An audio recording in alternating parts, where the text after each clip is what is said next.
What's up guys and welcome. You are watching Fazi Fitness. So let's start this video with the latest update of William Bonac, who just started his prep for the 2024 bodybuilding season. And considering that this is the start of his prep, he just ended his off season.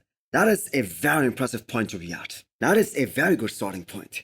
So supposedly this is the last year that William Bonac is gonna compete in. Then I think he should pick a show that pays the most. And he is in an excellent position to go for Dubai Pro. That is still 18 weeks away. Even the second place finisher at that show will get $40,000, which is more than what most pro shows in the US or Europe are giving to even the first place finisher. Most of these shows have 25 grand prize money. So in that regard, Dubai Pro is gonna be the biggest show after the Olympia and the Arnold. So let's get back to William Bonac. So I have to say there have only been a few ageless wonders in bodybuilding. For instance, we had the Blade Dexter Jackson, who continued to improve even in his 40s. We saw the late Sean Roden winning the Olympia in his 40s. And then we have the 212 Mr. Olympia Kamal. The point I am trying to make here is this. There have been only a handful of guys who have been able to do it at the highest level while in their 40s. For most of the guys, it is downhill once they hit 40. Because the legs are the first things to go. The quad sweep starts to go down. And because of that, the waist starts to appear bigger. Now when it comes to legs, William Bonac has been able to hold on to all that size. So that part hasn't hit him just yet. But his waist has started to look a bit wider. And age is such an important factor on how long he's going to continue to compete at this level. So his last two shows, the Olympia 2022 and the Arnold Classic 2023, he simply wasn't at his best. His conditioning wasn't up to the par, especially at the Olympia. And then for the Arnold, he just did not have good enough shape. And for a short guy, who is also a bit blocky, William Bonac cannot afford to be even slightly off on the stage. Because if that happens, the bigger the taller guys, they will take over. And that is what happened at the Arnold Classic 2023. So can William bring something similar to the Arnold Classic 2019, which was probably his best look at the Arnold? Because at this point, him bringing that Olympia 2017 look, which was the best of his entire career in my opinion, that is just too much to ask for at this point. He's also working with a new coach for the very first time, because Chad Lakers wasn't able to bring him in at his best multiple times. So this is going to be an exciting story on how William Bonac is going to compare to the young guys. And can he qualify for the Olympia 2024?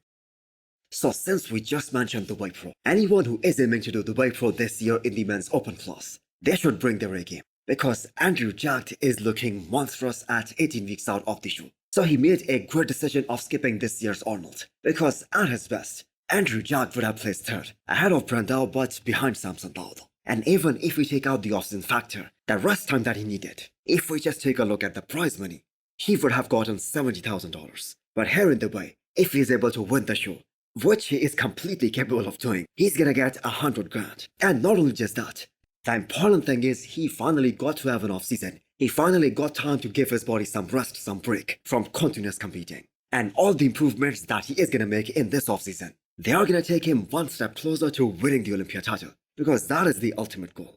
So the physique that we saw from him in 2023, even at Texas Pro, that physique isn't close enough to win the Olympia. He needs more size, and he needs more back thickness. Because the guys that beat him last year at the Olympia, Hadi Chopin, Samson, Derek, all three of these guys are so damn complete from every angle. And we have to keep in mind Nick Fokker is coming back, and probably Big Ramy is also coming back. So Andrew might be able to beat Brandon Carey this year. Even that isn't going to be an easy task. Yes, I know Brandon Carey wasn't at his all-time best at Mr. Olympia 2023 because he fell sick. And if you guys remember at the press conference of the Olympia, it was announced by Bob Chicarello that Brandon Carey is dropping out of the Olympia. But still, somehow he made it to the Olympia stage. But that valuable time, that was lost while he was in the hospital. That led him to not showing up at his all-time best. But still, I do believe that Andrew Jack has a lot more room for improvement, especially in comparison to Brandon Carey. But he needs to make some serious improvements in order to catch the top three guys. And in order to catch Nick Fokker as well. Because he's also going to be in there fighting for the top spot this year. Justin Rodriguez is up next, confirmed by his recent post that he is no longer working with Abdullah. He's now working with Justin Jacoby. Apologies if I am pronouncing the name wrong. The guy who is currently coaching Tonio Burton. So that is another coach that Justin has changed now, since he parted ways with AJ Sims. So I don't know if he's changing all these coaches. Why not go back to the cement factory? Get back together with AJ Sims. Because that man was able to bring him in the best shape of his life. Not just once but multiple times. I mean, he took him to being top 8 at the Olympia level, the 8th best bodybuilder in the world. And ever since he parted ways with AJ, Justin has worked with so many different coaches up until now, but he never once duplicated his best look. So what is next for Justin? Well, he is doing Detroit Pro, and we are now under 3 weeks out of that show. So this show isn't gonna be as competitive as the Arnold, I have to say, but still it is gonna have a tough lineup. There are some big names in there. But here at Detroit Pro, he's looking to place top 3. Justin wants to win this show and qualify for the Olympia as early as he possibly can. A task that he failed to do in 2023. He did not win any show in 2023, and he wasn't able to qualify for the Olympia. And if I remember correctly, he qualified for the Olympia 2022 on points, not based on a pro win. So let's see how a new coach brings him in for Detroit Pro. So if Justin is in his 40s, as per mentioned by his previous coach Abdullah, he doesn't have a lot of time left in competitive bodybuilding. We just mentioned William Bonac, that he is in his 40s, and he's thinking about retiring this year. So is it also time for Justin to take a break and hang up his posing trunks? Wesley Vissers winning the 2 Arnold Classic titles back-to-back, beating everyone except for the king of classic physique Chris Bumstead. That has been the biggest story of this year so far.